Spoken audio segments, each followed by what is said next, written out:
Ladies, I have a question. How many of you guys have said to yourself at one point in time, I am not going to be like my mother, only to end up being just like your mother? If not being like her, then sounding like her or having some of her mannerisms. I myself, I don't remember uttering those words, but I do know that I do have a lot of her mannerisms. I mean, I already told you guys before that I do look a lot like my mother. I am definitely my mother's child in that regard. Now, my sister, we don't know where she came from because she don't look like my mom or my dad. But anyway, yeah, I definitely have her mannerisms and more times that I look in the mirror and more times that I just sort of hear myself talk, I'm like, I'm turning into my mother, which is not inherently a bad thing, but it's just something that I notice. And a lot of us notice as we get older. Even right now, while I'm talking, I'm like, that's my mother. And it just made me think, just of her influence. And besides her mannerisms that I picked up, just also what I guess lessons she has imparted to me as a young child, growing up as a young girl, and just certain things that I cling to and heed to this day. I mean, you got the regular mother isms, as far as look both ways before you cross the street and, be polite, say yes, please, and thank you. But also little pocket lessons that have panned out and have proven to be very helpful throughout the years. I mean, they just make sense. A lot of them just make sense. So y'all let me know if y'all relate to any of these, because I think some of these you guys may also be privy to. Such little gems like always have cab money. Now this is before Uber and Lyft and all this other stuff. Always have cab money or money to get home. As a young lady, you don't want to be stuck anywhere. If you're at a party and things are going south, or it's just not your vibe, or something pops off, you want to be able to get out of there and go home. Same thing with the date. If you're out with a guy and maybe the guy's not acting right, or you're just not feeling his vibe, you always have a way home. You always have an escape hatch. When you have money on you, always have money on you so that you can make your way home. I was taught that as a young girl, and it definitely proved to be very helpful. Later on, when I did go out to a party at one point, it was nothing dangerous happening. The party was over basically. But instead of me relying on other people driving me home, I was able to take a cab home. Speaking of parties, besides that, when you're at a party, never leave your beverage unattended. Now, how many of y'all have been taught that? Whenever you go to a party or any type of event where it's a lot of people that you're not familiar with, some type of gathering, people get really bold, and not everybody's going to be nice, and not everybody's going to be polite and take your well-being into consideration. A lot of people like to start stuff and they just like mischief. So with that being said, we already know that women can be targets for such activities. They can be roofied and stuff put in their drinks for them to not remember stuff or whatever. So I was told, don't leave your drinks or cups unattended. So if you leave your cup and you go to the bathroom and then you come back to it, get a brand new cup, get a brand new drink, get a brand new whatever. Don't go back to the same cup if you left it at any point. It's just like at the airport, they tell you not to leave your bags unattended. Don't leave your cup unattended. And if you do, and you come back to it, get a brand new cup. Because you don't know what people are thinking and doing around you. And not everybody has good intentions. I remember I saw these pair of shoes and from some little, just a little rinky-dink store or whatever.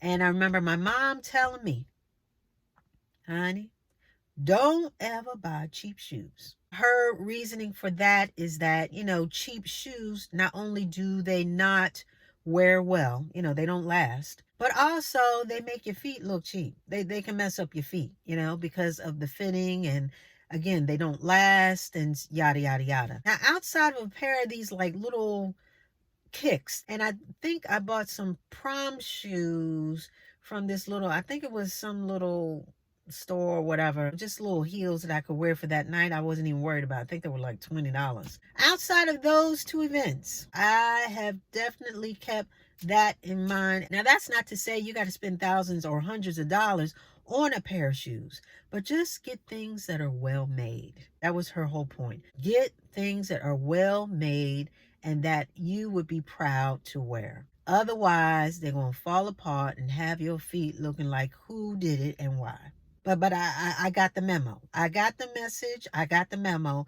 And I definitely take care of my feet by buying quality shoes. Now, I know it's not just my mother that has said this, because I've heard many a person. I've heard this in TV shows. I've heard celebrities say this. I've heard just about everybody say this.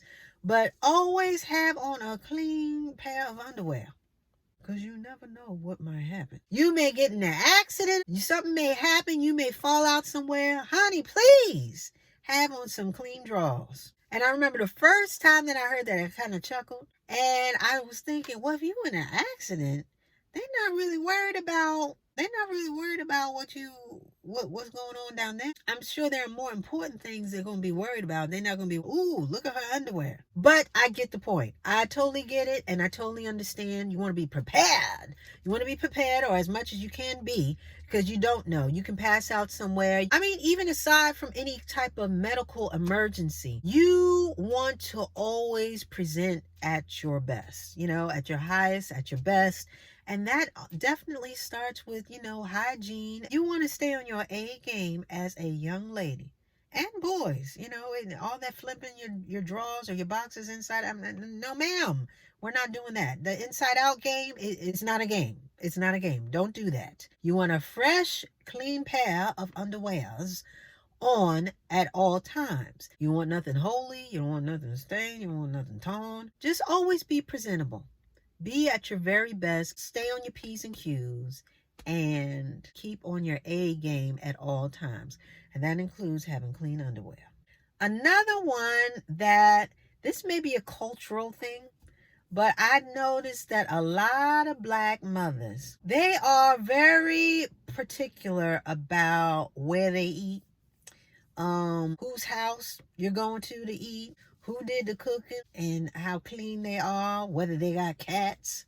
My mother didn't play around with that stuff. She told me, you cannot eat everybody's cooking. And honey, you can't. Because not everybody washes their hands. Not everybody is as clean as you are at your home or as conscientious as you are when you cook. You got people who have animals, specifically cats, that jump on the counters and no ma'am, we're not doing that. No way. My mom did not play that. She didn't have us eating just anywhere. She wanted to know who cooked it and how it was prepared. If she wasn't familiar with you, most likely we weren't going over your house to eat. I'm sorry, but not sorry. I mean, it's kept me alive this far. And I am definitely the same way. I'm very picky. I'm a very picky eater. I'm very discerning of where I eat, restaurants, everything. If somebody's in the back, I went to a restaurant one time and the guy, he was not only the cashier, but also he prepared the food. I guess it was a small shift. It was just him and one other person. He cleaned the floor. He took our order, took our money or card at that time, and then went to making the food. I mean, my mother came out right at that moment. I said, sir, are you going to put on some gloves? And he was like, oh, okay. And he put on some rubber gloves. I almost left, but he did put on the gloves. But my point being, even when we go to restaurants, even when you go to especially fast food restaurants, anybody who's on the register and handling credit cards and everything like that should not be preparing food unless they have gloves on. Anybody who's sweeping the floor should not be fixing the food and fixing burgers and putting lettuce on your sandwich without gloves on, without washing their hands first and putting gloves on. And there's usually signs in the establishment that say as much, but not everybody adheres to those things. You have to be your own advocate. You can't just rely on people saying, well, they work here, they should know how to conduct themselves. No, you have to be your own advocate and make sure people are preparing your food the way that they should prepare it. Otherwise, find another establishment. My mom taught me that, and I have used that lesson well. I've used that lesson time and time again. In Philadelphia, we have street vendors, people selling soft pretzels just on the sidewalks, especially like going downtown. And as a kid, you're not thinking much of it. I wanted, you want a pretzel, hot pretzels with the mustard. My mom did not play that. She said, no, we're not doing that. I was like, why not? I don't know where they wash their hands. Or where did they wash their hands? I didn't see nobody wash their hands. We're not eating that. And it made sense. You would see the person take the change or the quarter or whatever it was for the pretzel at that time, and then take the pretzel, put it in a napkin or whatever, and then hand the person the pretzel. My mom was not playing those games. I am definitely my mother's daughter when it comes to that. And speaking of cleanliness and germs and all like that, I was taught to never not only drink after someone else, because I remember, back in the day, people used to say, oh, especially as kids, oh, I want to taste that. Oh, let me taste that. Let me drink that. Da-da-da. You drinking after other kids. Meanwhile, you don't know what they got. So I was taught not to drink after anybody and not to use anybody's comb or brush in your hair. And no one's chapstick or lipstick or any personal makeup of that kind. Makes sense to me. I mean, again, we're talking about germs. I don't know what's going on in your head, what's been crawling around, how many times you washed your hair, what's going on, dandruff, other stuff, eczema. I don't know what it is. I don't want it in my head. And, back in the day, you used to talk a lot about lice, when you're a kid, because a lot of kids, they may or may not have that situation going on. And it's not really prevalent in the Black community, but it's just talked about generally, as a kid. So my mom, she wasn't playing that. She just was not playing that. They could have fleas, you don't know about everybody's home life. So you got to stay prepared, again, prepared. And you have to protect yourself. You have to be your own health advocate. Do not drink after anybody. Do not use any of their personal utensils, whether it be combs, spoons, forks. Don't eat after anybody. If they take a bite of a sandwich, you ain't got to bite their same sandwich. If they can't give you the other half, or better yet, don't eat none of their food. You're just going to have to stay in the state of curiosity. So that was another lesson that she passed on to us. And like I said, I've definitely used that one, exercised that one a lot. And here's another one that may be cultural, as I find that a lot of Black people, and that's throughout the diaspora, a lot of Black people, we don't talk much about our business. You know how they say, what happens in Vegas stays in Vegas? Well, home is like Vegas. Whatever happens in the home, whatever happens in the family, it stays in the family. You don't go out there telling your business, telling everybody else who did what to who didn't come home, who got beat up, who don't have money, who's broke, how much money your mother makes, all this other stuff, just personal business. Don't let nobody in your personal business.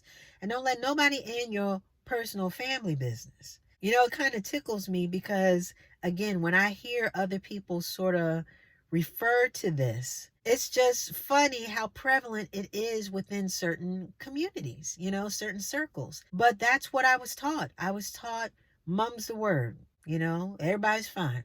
How you doing? You know what I mean? We're not giving tapes up on anybody. And I say that I believe it's cultural because meeting other people of other races and other cultures, I find that they're way more open. They tell you just about everything, not only about their families, but about themselves. I had someone, you could just meet them. You just meet them, say, hey, this and that, and you strike up a conversation. And by the end of the conversation, you know how much money they make, the state of their health, and the next time they go to the doctor and what the prognosis was the previous time they went to the doctor, and how their mother is, and this. I mean, you just know almost everything. And it always takes me aback when I meet people like that, because I'm definitely the opposite. And I don't talk about myself too much as far as on a personal level. I mean, I open up here and there, but there's only so much that I'm going to give out because not everyone is as mindful with such things, and people can be careless, and some people just newsy. You know what I mean? Some people just want to know so that they can. I mean, we talked about this before. Some people they just like being in other people's business, just to know, maybe use it later on as some type of leverage or weapon, or make you feel bad, or whatever. So with that being said, I was taught to keep my mouth shut. Don't give nobody your personal business, and definitely don't give nobody your family business, because it's none of their business. So those are just some of the things that my mother has imparted to me over the years. Just little gems that I keep in my pocket and I'm able to pull out and use as a woman, as an adult, and a human being just navigating this world. Yep, those are just some of the lessons that my mother has taught me. And with that, we are going to put a button on it.